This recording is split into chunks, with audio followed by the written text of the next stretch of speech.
Father, let this episode find the one who's been crying in silence, the one who's been strong for everyone else, but secretly tired, the one who's been questioning their purpose, doubting their future, and trying to hold it together with shaking hands. Breathe on them right now. Calm the noise in their mind. Lift the heaviness in their chest, and remind them that you are still God, even here. Give them clarity, give them peace, give them direction, and give them the courage to become who you called them to be. Welcome to Purposefully Living. I'm Mirriam K Musonda-Salati, and today we're stepping into purpose. You know what fascinates me about human psychology? Our brains are literally hardwired to treat uncertainty as a threat, even when there's no actual danger present. It's like we're running ancient survival software that hasn't gotten an update for modern life. That's such an interesting way to look at it. And I imagine that hardwiring explains why so many people are struggling with anxiety these days, especially given how uncertain everything feels. Well, here's what really caught my attention in the research. Our nervous system doesn't actually distinguish between different types of uncertainty. Whether it's waiting for test results or wondering if you'll get that promotion, your brain treats it all as a potential threat. So you're saying our bodies can't tell the difference between a saber-toothed tiger and a pending job application? That's exactly right. And it gets even more interesting. Studies have shown that people would rather know for certain they're getting a negative outcome than remain in uncertainty. Some researchers found that people had higher stress levels waiting for a potential electric shock than when they knew for sure it was coming. Well, that certainly explains why the waiting game can feel worse than the actual outcome. How does this connect to faith and trust, though?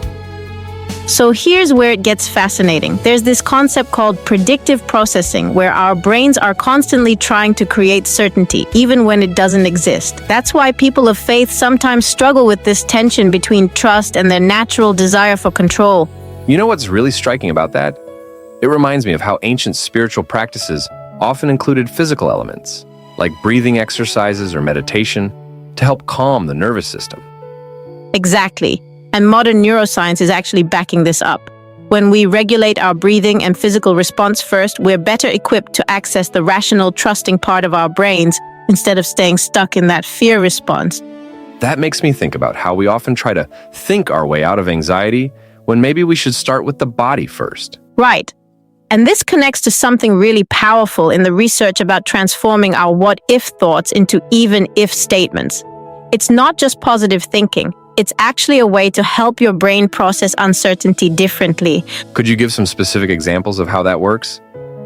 So instead of spiraling with, what if I fail this project? You'd say, even if I fail this project, I have the resilience to learn and try again. Instead of, what if this relationship doesn't work out? It becomes, even if this relationship ends, I know I can heal and grow stronger. That's such a profound shift in perspective.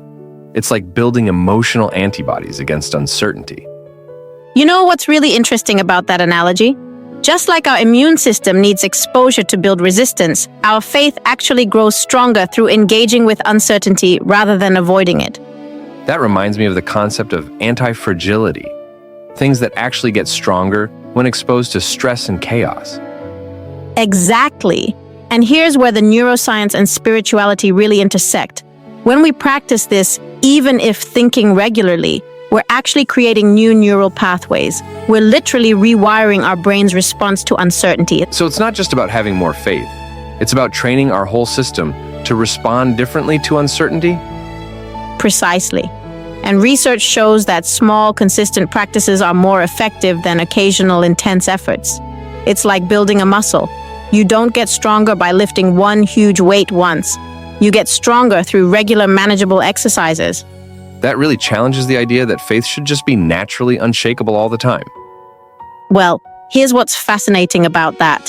Studies on resilience show that people who appear to have unshakable faith often have very practical daily routines that support it. They're not just naturally more trusting, they've developed specific habits. What kinds of habits are we talking about here? Think of it like building a three-legged stool of stability. The first leg is physical regulation, things like controlled breathing or walking meditation. The second is mental reframing, those even-if statements we talked about. And the third is consistent action, taking small steps forward even when you can't see the whole path. That's so practical. It takes faith out of this abstract realm and makes it something tangible we can work on. And here's what's really powerful. When you combine all three elements, you're not just building faith, you're actually creating what psychologists call learned optimism. It's this incredible intersection of spiritual trust and psychological resilience. That makes me think about how many people might be struggling because they're trying to address uncertainty with just one approach instead of this integrated method. You know what's really interesting about that?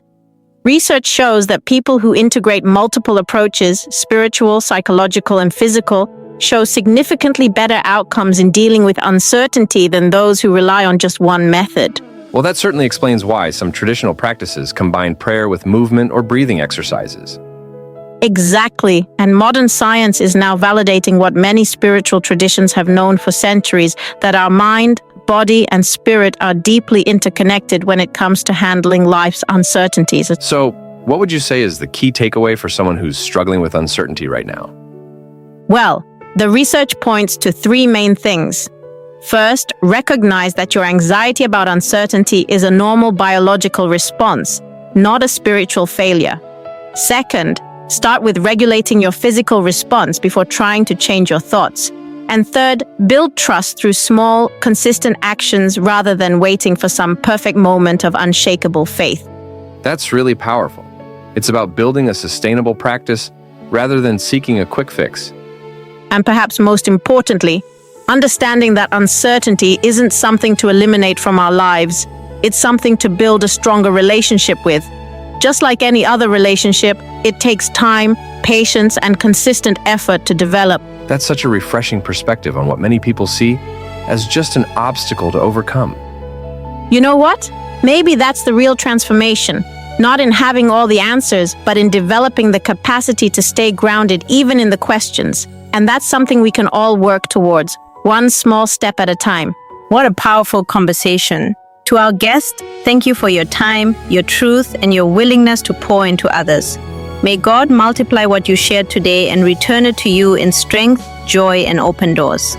And to everyone listening, I want you to remember this. You're not behind. You're not forgotten. You're not disqualified. You are in a process, and God is still writing your story. So don't leave this episode the same way you came in. Take what you heard and let it become action. Let it become discipline. Let it become prayer. Let it become courage. If this blessed you, share it, leave a review, and stay connected. I'm Mirriam K Musonda-Salati, and this is Purposefully Living. Until next time, keep your faith loud, your spirit fed, and your purpose in motion.